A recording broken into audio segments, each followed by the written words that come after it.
आचार्य परिवार ऋषि स्वामी महान जैन न्याय शास्त्र आपकी मीमांसा जैसे महान ग्रंथ में समझा रहे हैं। जो पुरुष हेतु मास से सिद्धि मानते हैं तो उनसे कहा तो प्रत्यक्ष का क्या हुआ, अनुमान का क्या हुआ। और जो कहते हैं प्रत्यक्ष से ही सिद्धि होती है, फिर आगम का क्या हुआ।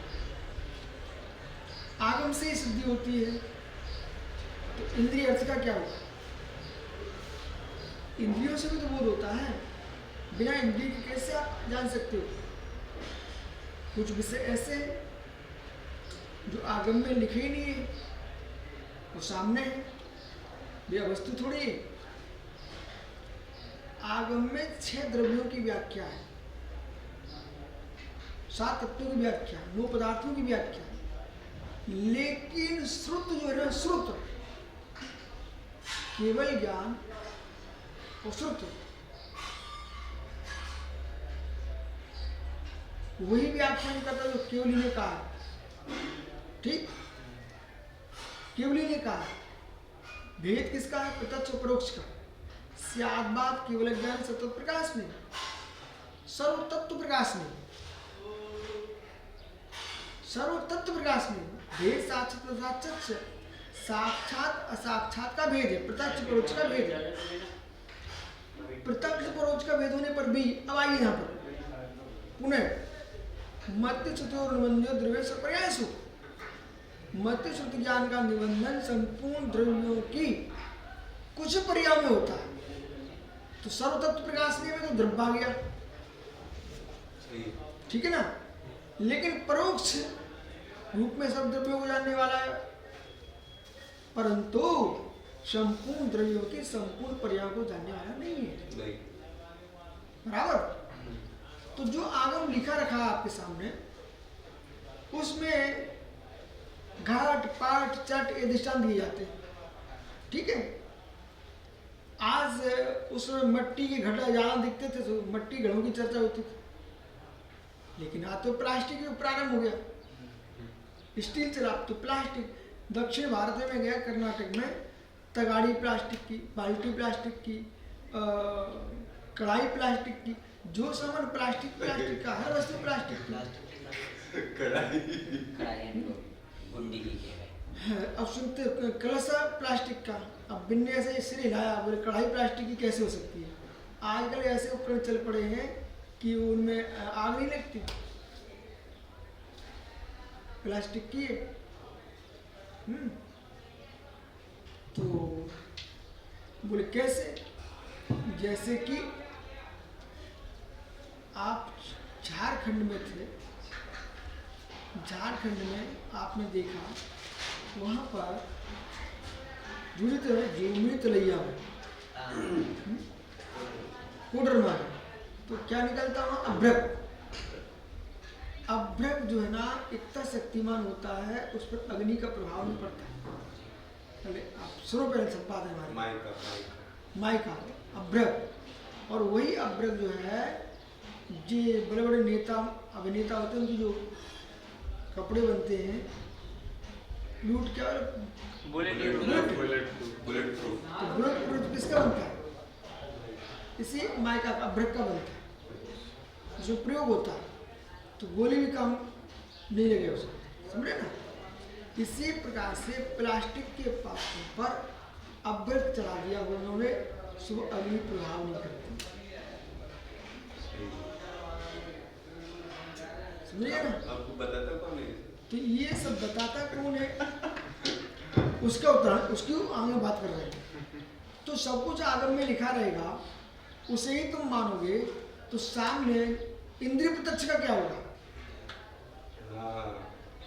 हम लोग तो आज ये श्लोक 76 नंबर का है ना, जो कल चला था, उसको तो मैं प्रारंभ किए हूँ, उसी की तो आगे व्याख्या कर रहे हैं। तो आपको बोध होना चाहिए है, आपके दादा परदादा ने जो मकान पर गेट बनाए थे, अब वैसे गेट आज नहीं बन रहे। गेट तो है, जिस घर की सीढ़ी पर मैं छोटे बचपन में घुसता था, वो गेट मुझे आंखों से दिख रहा है। अब कोई क्या रागी मोही हो क्या? रागी मोही नहीं है। ज्ञान का विषय तुम्हारी बुद्धि कहाँ गई है? मोह ममत्व भाव, अपना पर मानना मोह है, और वस्तु को जानना थोड़े मोह है। और जानना मोह हो गया तो केवली वन से थोड़ा मोही। अब मैं तो कह रहा हूं, मुझे जिस मकान पर मैं स्कूल से आता था, वो गेट पर चढ़ता था, वो मुझे दिखाई दे रहा है। अब वो गेट वहां है ही नहीं है। अभी अपन दर्शन करने गए भगवान के, वहां गेट ही नहीं है।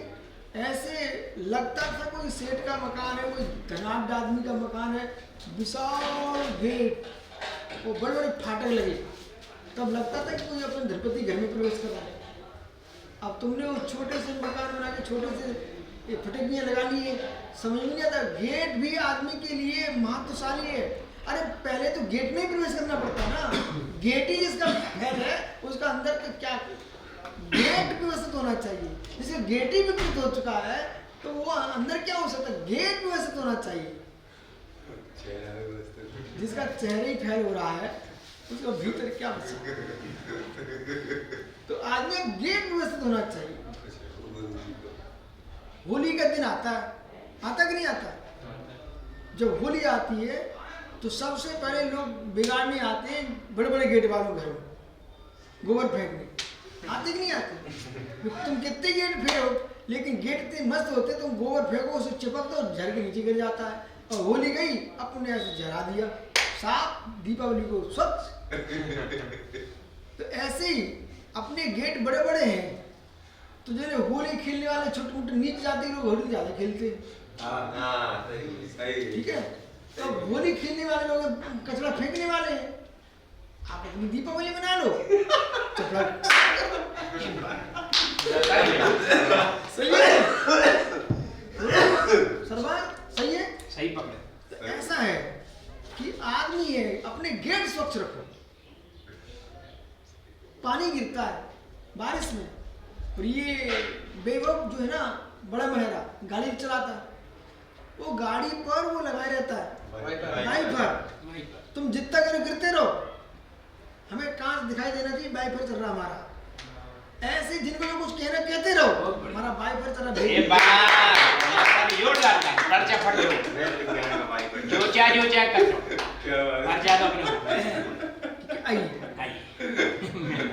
समझ में बालक? हमने निर्णय कर लिया, ये बच्चा को बिठाऊंगा, इसको मैं पढ़ाऊंगा, किसी पढ़ने में मन लगता है। बहुत बढ़िया। ठीक है, तू पढ़ा नहीं पड़े, ऐसे खुश रह के बैठे रहा। मैं बोल रहा हूँ गेट बढ़िया रहना चाहिए।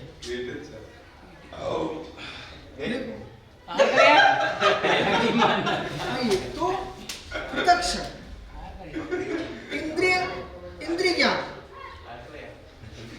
आगम ज्ञान, तो हेतु उपनय। अब आप यहाँ क्या क्या देख रहे हैं? हेतु, आगम, प्रत्यक्ष, इंद्रिय। अतः आगम आप उपदेशा सर्वं चेत ततो वृद्धार्थानि यानी बताने तानि भी सिद्धम उपयोगिति विकल रह गया था। यदि आप कहो आगम से ही पदार्थों ज्ञान मानो, तो जो कुछ ज्ञान होगा आगम से ही होगा, जो कुछ ज्ञान होगा आगम से ही होगा, आप बच के जीना। जो कुछ ज्ञान होगा आगम से ही होगा, आप बच के जीना। अब जी आगम को हम भी प्रमाण मानते हैं, दूसरे लोग भी प्रमाण मानते हैं, तो जो कुछ होगा आगम से ही सत्य होगा, वही सत्य होगा। अनर्थ हो जाएगा। क्यों अनर्थ हो जाएगा? क्योंकि आगम जो है, सभी पदार्थ आगम का ज्ञान मान तो विरुद्ध हो, अर्थ का प्रतिपादन करने वाले शास्त्र होंगे, उनकी मत की भी सिद्धि प्राप्त हो जाएगी। जिनके आगमों में खोटी बातें लिखी हैं, जीवों को बलि चढ़ा देना उनकी, उसको धर्म कहा गया है, तो वो आगम सत्य हो जाएगा फिर। इसलिए हम आगम प्रमाण नहीं मानते, हम आगम को पहले परीक्षा करते हैं, जो आगम की परिभाषा मानते हैं। हमारे लिए आगम शब्द के साथ साथ आगम की परिभाषा चाहिए, ये विशेष ध्यान रखिए। जो परिभाषा में आएगा उसे मानोगे तो तुम्हारा धर्म चल पाएगा। जैसे कि प्रणव सागर जी ये कहते हैं हमारे गुरु ही श्रेष्ठ, तो इनकी आंखों के सामने तो जगत में जितने अन्य के गुरु बचे नहीं, तो इनको मैं बुद्धि दूंगा। ऐ गुरु श्रेष्ठ वाले इधर आओ मेरी तरफ, कि हम तुम्हारे गुरु श्रेष्ठ हमें पता नहीं है, ये आपका राग बोल सकता है, परंतु हम इतना जानते हैं यदि आप अपने गुरु को ही मात्र श्रेष्ठ मानते हो तो तुम्हारे गुरु की समाधि के बाद पूरा जिन शासन गुरु विहीन हो जाएगा, फिर कभी गुरु नहीं बचेगा तुम्हारे शासन में। जब तक तुम्हारे गुरु जी रहे तभी तक देवसा गुरु की पूजा में गुरु आएंगे, इस बार गुरु हटा दिए जाएंगे, क्योंकि गुरु नष्ट हो चुके ना। नहीं, अभी तो मैं प्रणव साहब से बात कर रहा हूँ, ये अपने गुरु को मात्र गुरु मानते हैं और दूसरे के गुरु को गुरु नहीं मानते, और ये कहते हैं हमारे गुरु ही गुरु है मात्र, बाकी गुरु है ही नहीं है। ऐसे अज्ञानता इनके मस्तिष्क में छा गई। प्रणव जी, आपको प्रज्ञा को जागृत करो। यदि तुम्हारे गुरु ही मात्र गुरु हैं, तो तुम्हारे गुरु की समाधि के बाद फिर भारत गुरु विहीन हो जाएगा। हम आपके गुरु को गुरु मानते हैं, पर तुम्हारे गुरु मात्र गुरु नहीं मानते हैं। हम तुम्हारे गुरु को गुरु मात्र नहीं मानते, हम गुरु की परिभाषा को पहले लेके आएंगे, उस परिभाषा में जो भी आएंगे सब गुरु होंगे।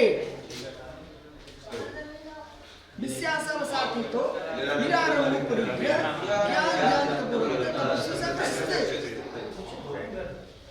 जो विषय कसाय से रहित है, बैठ जाओ, टेंशन नहीं लो, आप बैठ जाओ। रोगी के लिए, शोकी के लिए सब क्षमा होता है। आइए बिल्कुल। कहाँ पहुँचे तुम डिस्टर्ब मत करो, कहाँ पहुँचे? पूरी नहीं हुई। तो ये सारस्वती प्रणव क्या बोलते हैं, जगती पर मेरा ही गुरु मात्र गुरु है। कहा प्रणव जी से, प्रणव जी तुम्हारे गुरु की समाधि हो जाएगी, तुम्हारी भारत भूमि गुरु विहीन हो जाएगी। तो इनको मैं थोड़ी बुद्धि दे रहा हूँ कि मित्र, आप अपने गुरु को गुरु मानिए, मेरा मना नहीं है आपसे, आप तो अच्छे से मानो, परंतु एक कहना बंद कर दो कि मेरे गुरु ही मात्र गुरु होते हैं। ऐसा कहोगे ना तो समंत नदी की परिभाषा नष्ट हो जाएगी। हमें समंत नदी की परिभाषा से मिलने खाएगा, और उसके अनुसार जो जो होगा वे सब गुरु होंगे, तभी गुरु परंपरा जीवित रह पाएगी। यदि ऋषभ देव के शिष्य कहते कि हमारे तीर्थंकर ऋषभ देव तीर्थंकर हैं, उनकी निर्माण के उपरांत 23 तीर्थंकरों के लिए कोई मानने वाला नहीं मिलता। इसलिए तर्क ज्ञान से विहीन, न्याय शास्त्र के अल्पज्ञ ऐसे लोग ही ऐसा कह पाते हैं कि मात्र मेरे गुरु ही गुरु हैं। उन्हें तत्व ज्ञान नहीं है। ऐसे बेचारे जीवों को, वे करुणा के पात्र हैं, यथार्थ में दया के पात्र हैं। उन्हें ऐसा लगता है रात के वश में धर्म की प्रभावना कर रहा हूं, लेकिन तुमको भविष्य नहीं दिखाई दे रहा है। यदि कोई व्यक्ति यूं कहता है कि मेरा पिता ही पिता है, बाकी जगत कोई पिता नहीं है, उस वक्त कोई पागल बच्चा नहीं मिलेगा। बोले बेटे, अब तेरा पिता ही पिता है मात्र, अब तेरे होने के बाद अब कभी कोई संतान नहीं होता, वंश नष्ट, क्योंकि तू पिता बन नहीं सकता। अब जो कहते हैं मेरा गुरु ही मात्र गुरु है, गुरु नहीं है, अब मैं उससे पूछूंगा, जब आपके गुरु की समाधि हो जाएगी फिर तुम दीक्षा दोगे कि नहीं दोगे? और तुम तो गुरु बन ही नहीं सकते, तुम गुरु भी, तुम्हारे अंदर योग्यता ही नहीं है, तो तुम्हारा संग समाप्त, तुम्हारी संस्कृति समाप्त, धर्म समाप्त। इसलिए रागियों को विवेकपूर्ण राग का प्रयोग करना चाहिए। ये रहस्य समन्वय स्वामी समझा रहे हैं। इसलिए बार बार मेरा कहना है, ए तन्मय जबलपुर, बार बार आपसे मेरा कहना है कि आप अपने संपूर्ण देश के ज्ञानियों को समझाओ कि व्याख्यान के काल में, कथन के काल में विवेक रखा जाए, अन्यथा आप अपने आप में स्वयं सुवचन बाधित हो जाएंगे। माँ में माँ बंध्या, मेरी माँ बांझ है। जब तेरी माँ बांझ है, तू कहां से आ गया? मात्र मात्र मेरे गुरु ही मुनि है, बाकी कोई मुनि नहीं है। तो तुमने तो प्रमाणित कर दिया महाराज जी, हम आपको पड़गाड़ नहीं कर पाएंगे, आपको हार नहीं दे पाएंगे। बोले क्यों नहीं दे पाओगे? इसलिए नहीं दे पाएंगे क्योंकि आपका कहना मात्र मेरे गुरु ही मुनि है, बाकी कोई मुनि नहीं है। तुम तो मुनि हो ही नहीं हो ना।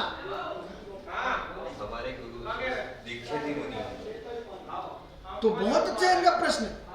ये तो बहुत आगे पहुंच गए सौम्य सागर सुब्रसाद जी, ये तो बहुत ज्यादा निकल पड़े। ये कह रहे हैं कि हमारे गुरु से जो दीक्षित होगा वही मात्र सच्चा मुनि होगा।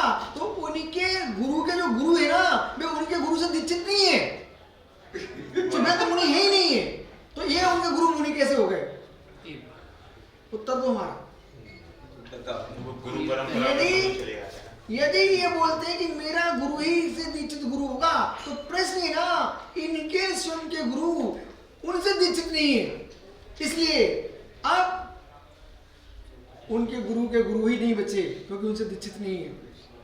दूसरा प्रश्न, यदि वे ही अब तुम उन्हें मुनि मानते हो, तो अगला प्रश्न मेरा ये भी आपसे है, जितने हमारे तीर्थंकर आदि महान महान विभूतियां हुई है, कुंत जैसे योगी हुए, इनके गुरु से दीक्षित नहीं थे, वे तो मुनि थे।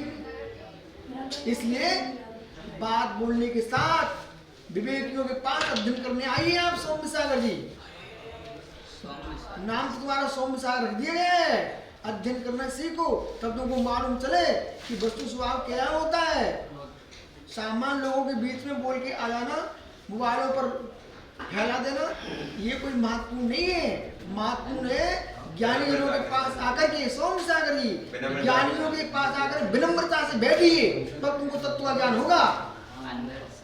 विनम्रता से बैठोगे सौम्य जी, तब आपको तत्व का ज्ञान होगा कि वस्तु स्वरूप क्या है।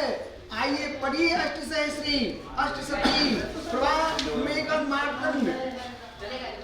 मार्तंड, न्याय कुमुत्सन जैसे ग्रंथों का अध्ययन कीजिए, तब तुमको मालूम चलेगा वस्तु धर्म क्या है। सुनिए पुनः, इसलिए आगम मात्र को प्रमाण मानने वाले जो हैं वे सम्यक नहीं है। आगम के साथ साथ आगम की परिभाषा पहले आना चाहिए, उस परिभाषा में जो घटित होगा वो आगम ही आगम है। लेकिन फिर भी आगमों में जो तत्व की प्रूपणा है वो तत्व की प्रूपणा है। लोक व्यवहार में बहुत सारा ऐसा विषय है जो आगम में नहीं होता है, लेकिन वही लोक व्यवहार भी मान्य है जिससे हमारे आगम में बाधा नहीं आती हो। समझ में आ रहा बेटा? हाँ, सीख लो। जन्म कहीं का हो बेटा, लेकिन बुद्धि आपको जिन शासन से चलाना है। कहीं भी दीक्षित होना, कहीं भी जन्म हुआ हो हार्दिक, लेकिन बुद्धि आपको विवेक पूर्वक चलाना है।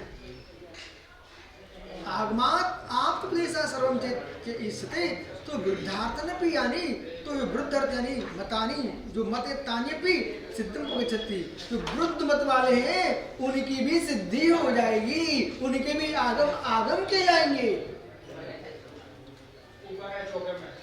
यदि आगे चलिए तो फिर उभयकांतम निराकृत, उभयकांत मान लीजिए। ब्रोधान विकातम्यम स्याद्वा नैविदिशाम अवास्तिकांतुक्त नवाचमिति युज्यते। विरोधन्यो विरोधान्यकातम्यम स्याद्वा नैविदिशाम अवास्तिकांतुक्त नवाचमिति युज्यते। हाँ, आप अपना काम करो, हमारा अध्ययन चल रहा है। तो ब्रोधान विकातम्यम बहुत सुंदर लग रहा है। जाओ विकातम्यम स्याद्वा नैविदिशाम। अब सुनो वाले तन्मय विरोधान एकांतम्य, विरोध होने से उभय एकांत भी नहीं हो सकता, अवाच्य एकांत भी नहीं हो सकता। क्यों? पदार्थों की सिद्धि न केवल हेतु से ही होती है, न केवल आगम से ही होती है। ऐसी स्थिति में दोनों एकांत की सिद्धि मानना भी उपयुक्त नहीं होगा। दोनों एकांत मानो उभय एकांत, क्यों? दोनों दूसरे के विरुद्ध है, एक दूसरे के दोनों विरुद्ध। फिर दोनों दोषों से बचने के लिए अवाच्यता से कहो तो एकांत अवाच्य एकांत भी स्वीकार नहीं होता। क्यों नहीं होता? क्योंकि सर्वथा अवाच्य का अवाच्य शब्द के द्वारा ही कथन नहीं किया जा सकता। अवाच्य है, इसे भी तुम कैसे बोल रहे हो? वो भी तो वाच्य है। इसलिए न हेतु से, न आगम से, न उभय एकांत से, न अवाच्य एकांत से आप वस्तु की सिद्धि नहीं कर सकते हैं। इसलिए आपको शागवाद कौशल्य का बोध होना चाहिए, स्यादवान विद्या का आलम्बन लेना चाहिए। और स्यादवान मति जिसकी है वही सुमति है, बाकी सब दुर्मति है। ठीक। तमूर